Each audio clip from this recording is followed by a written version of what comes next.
I'm going to be giving you a summary of the cognitive behavioral analysis system of psychotherapy. My name is Peter Forster, and I'm the clinical director for Gateway Psychiatric.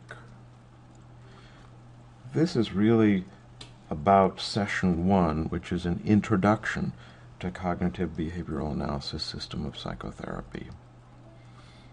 Some of this material comes from the Skills Training Manual for Diagnosing and Treating Chronic Depression, and we'll ask you to review the material in that book as well as watching this video. And the two together ought to help you understand how CBASP will work and its relationship to the challenges that you've been facing with your depression. The key components of CBASP are first, a theory about how chronic depression affects the way you think and behave, and then some exercises designed to remediate that or to change that. So we begin with a significant other history, which is a history of how important people affected you in the past. This allows us to generate or to create a transference hypothesis, which is a story about what happens now in your relationships at certain key times because of your experiences in the past. And then the exercises, two types of exercises which are designed to change the patterns that we've identified. And those two types of exercises, one is called a situational analysis, and that will focus on what happens outside of our work together. The other is called an interpersonal discrimination exercise, which will take place focused on what happens between the two of us, between your therapist and you, in the session.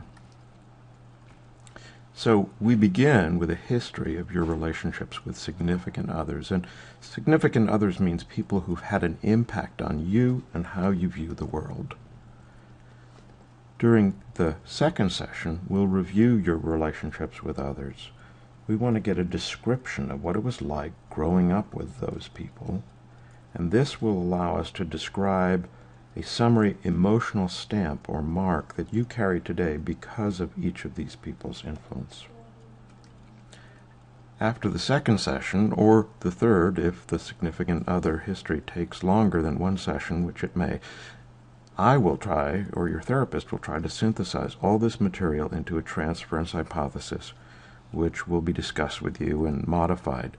This is a single-sentence summary of a theory about how the world works that you learned from those significant others in your past, and that significantly affects your relationships now. The transference hypothesis will always take the form of, if this happens, then that. It implies that if you do something, reveal a need or express a negative emotion like irritation, then the expected consequence, what you think will happen based on previous learning, some hurtful or painful response from the other person. So examples of the transference hypothesis: if I get close to Dr. Smith, then he will reject me when he sees my inadequacies. Or, if I make a mistake around Dr. Allen, then she will make fun of me and call me stupid. Or, if I rely on Dr. Harmon, then he will abandon me and I'll end up alone once again. So here you see how the transference hypothesis reflects clearly experiences that each of these people had in their childhood. And the idea is, and the experience working with many people with chronic depression is, that there are these sort of hidden theories about how the world works that have a significant impact today on your relationships. So the transference hypothesis, which is developed along with you, predicts how you're likely to behave in treatment and what you are likely to expect from your therapist. And it also helps the therapist know how they must behave to avoid repeating past harmful experiences in relationships. So to review, we have a significant other list, Then we identify emotional stamps, which leads to a transference hypothesis. And the significant other list is a list of significant others, people who had a big impact on you emotionally, then we'll talk about what it was like being with those people, and we'll identify the emotional stamps of each of those people on your life. And that will allow us to synthesize it into a short phrase that predicts what may happen in relationships now at key emotionally charged moments. So the exercises that grow out of the transference hypothesis are the interpersonal discrimination exercise and the situational analysis. The interpersonal discrimination exercise looks at what happens in the relationship with the therapist, and the situational analysis looks at what happens in relationships outside of the work with the therapist. The goal of the interpersonal discrimination exercise are to experience greater safety in the relationship with the therapist, and through that to open your relationships to new possibilities by making it clear, explicit, the difference between past harmful relationships and present relationships. And the IDE will usually happen when we enter an emotionally charged hotspot in our work together. So a hotspot is a situation that may trigger or remind you of past fears and negative experiences. The transference hypothesis will help both of us recognize what it is that may be triggering all of the emotional upset. The hotspot can take a number of forms, but the most common are: you will perhaps talk about something that happened in a relationship that was upsetting, a personal disclosure, or perhaps you may forget an appointment or do something else that is less than perfect, and that can trigger a hotspot, making a mistake. Or it can occur when, for instance, an always smiling patient suddenly becomes overtly frustrated or angry with the therapist, expressing negative emotion. So then the interpersonal discrimination exercise takes place, and it involves asking you to compare and contrast what it was like when you got close to significant others in the past and what it's like now. So we'll ask you to describe the hurt, pain, and fear associated with closeness in those other relationships and compare that with the absence of hurt, pain, and fear and the experience of safety in the relationship with the therapist. So to review, a hotspot, transference hypothesis, and the interpersonal discrimination exercise. So in our work together, we enter a hotspot, not because we plan to, but just it happens. This is an emotionally difficult moment in the work. The transference hypothesis allows us to identify what may be happening, what's the cause of the hotspot, and of course will help me, hopefully, help your therapist not to act in the same way as others did in the past. And then we'll review what happened. Notice that we entered a hotspot, but what you would have expected to happen based on past experience didn't happen. So that's the interpersonal discrimination exercise. The next exercise is called a situational analysis, and it's probably the major strategy, and it should take place in almost every session. The goal of the situational analysis is to teach you how to act in different ways in hotspot situations that take place outside the session.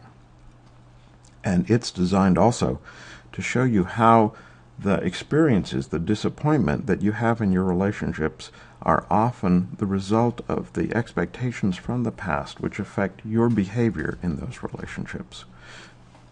The goals are to teach you to focus on one problem event at a time. So what often happens with people with chronic depression is that they tend to think about events not so much in terms of details, but in terms of emotionally experiencing what took place, and then tying all of that into a big story. So we'll ask you to focus just on one event.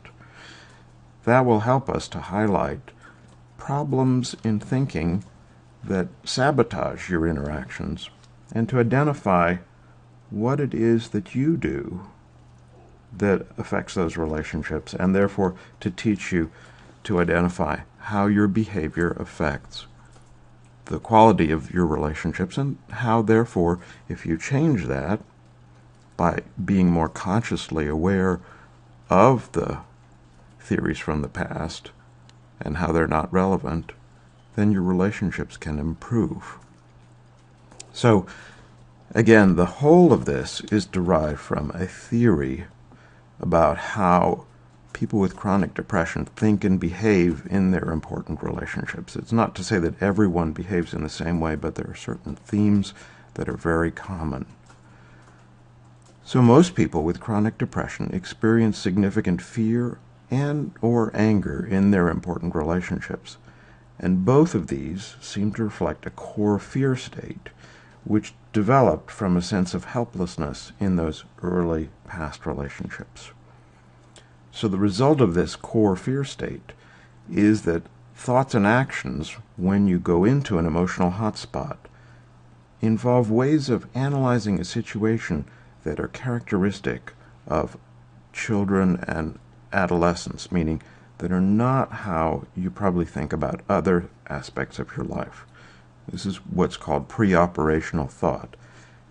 And all of that means that you may not notice exactly what's happening in a hotspot situation, and you may have trouble figuring out accurately what the motives of the other person really are. So at the end of session 1, to get started, we'll ask you to bring a list of up to 6 significant others in, and these are people that you grew up with or people in your life right now who had a significant influence on the direction your life has taken. They left their emotional stamp or mark on you. They exerted either a positive or negative influence on the way you live, think, and feel. And your therapist may give you access to a form that's available on Survey Gizmo that can help you do this homework assignment.